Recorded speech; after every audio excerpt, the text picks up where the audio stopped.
Chumlee's Adventure: The Quest for Pinky is a new NES beat-em-up developed by Kahan Games and these fine people. This copy was sent to me for free, I guess for review. I didn't expect it in the mail or agree to review it, but full disclosure there. Chumlee's Adventure is an obvious homage to Kung Fu, one of the most popular NES launch titles. Chumlee is sick of work and is leaving the pawn shop to spend a day off with his cat Pinky at what looks like the Bellagio. It's a simple side-scroller where you walk left or right up 4 floors while brutally beating down all the gold and silver pawn customers who dare to stand in your way.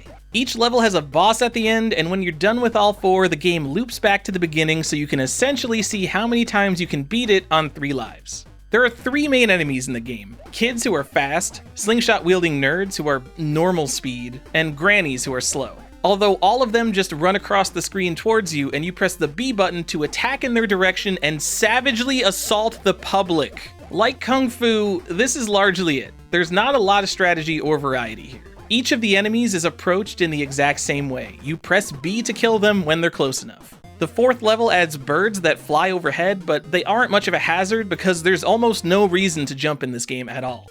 I'm pretty sure in the entire game I was neither hit by or bothered to kill one of these birds. The 4th stage also adds fans that fall from the ceiling, but that's about it in terms of hazards. It's impossible to not draw a comparison to Kung Fu, so here it is. Kung Fu is probably seen as one of the shorter, simpler, and easier games on NES, even among the Black Box series. But Kung Fu is a much more ruthless and complex game than Chumlee's Adventure.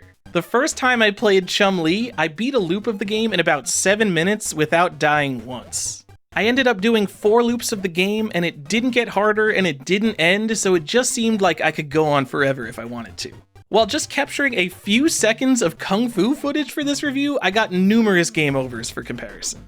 Kung Fu also has obstacles in the air that you have to jump and attack, or obstacles on the floor that you have to duck and attack. There's a trade-off between your main attack, which hits high and has a slight delay beforehand, and your duck attack, which hits pretty much instantly and has a slight delay afterwards. There are also enemies that throw projectiles or take numerous hits, adding more skill and strategy to the game. Finally, attacking in Kung Fu causes you to pause moving for a second, meaning each attack just has to be a split second more thoughtful, similar to the whip in Castlevania. In Chumlee, more or less, you're gonna blast through the game without stopping, because attacking doesn't even cause you to stop moving, and none of the enemies require a different or thoughtful method of attack. I have to wonder if the nerds with slingshots were originally planned to have some kind of range attack that didn't make it into the game, or if originally you had to duck to attack the kids, which are half the height maybe, but as shipped, the stages are pretty basic. Each stage has a unique boss based on a Pawn Stars character. Antoine the security guard runs back and forth. Corey revs his motorcycle at the 2 ends of the screen. Rick throws lollipops at you because Chumlee owns a candy store in real life, of course. And the final boss is a shadow version of Chumlee himself. All of the bosses blatantly telegraph their attacks by shouting "work," so none of them are hard to dodge. And for the final boss, your kick has a slightly longer range than his does, so you just walk up to him and mash B to win. I'm not sure if this is the intended strategy, similar to how in Zelda 2 you can just duck in a corner to beat Dark Link, but it sure was the strategy I immediately found. I will give credit to the Corey boss for being creative and thematic, with clouds of exhaust from his chopper. That's not a very obvious boss attack, and it's clearly characteristic of his character on the show. So I'm going to mention the same thing I mentioned in my Convention Quest review. Who is this game for? This game is being promoted on Pawn Stars tonight. Pawn Stars! A reality show with millions of viewers and hundreds of episodes. To me, that's crazy. I still think it's crazy that there's a Jay and Silent Bob licensed NES Homebrew. So unless I'm missing something, this will probably be the most widely seen NES Homebrew ever. Ever! Who knows about Full Quiet or From Below? A few thousand Nintendo nerds? Tops? I wouldn't be surprised if the majority of people who end up buying this don't even know that people right now are still making Nintendo games. So I think in large part it's going to be a novelty. A Pawn Stars collectible, although you'll note that any Pawn Stars show branding is conspicuously absent from this game. It's a way for Chumlee to fulfill a likely childhood dream of having his own NES game. And many will buy it for Chumlee's well-realized pixelated face and that sweet, sweet Nintendo nostalgia.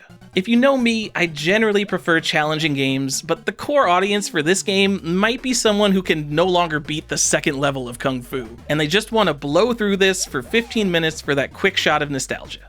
So in a line I'm saying more frequently in these reviews, I recognize that this game might not be meant for me, a somewhat diehard Nintendo nerd, in an attempt to be more palatable to a general audience. Chumlee's Adventure is available on Kickstarter right now for $60, and $125, and $150, and $250 for a version that's autographed on the back by Chumlee, which is obviously the version you should purchase, but it might be sold out immediately by the time this video gets uploaded. It's also just $10 for a ROM of the game. That's all for Chumlee's Adventure. Thanks for watching.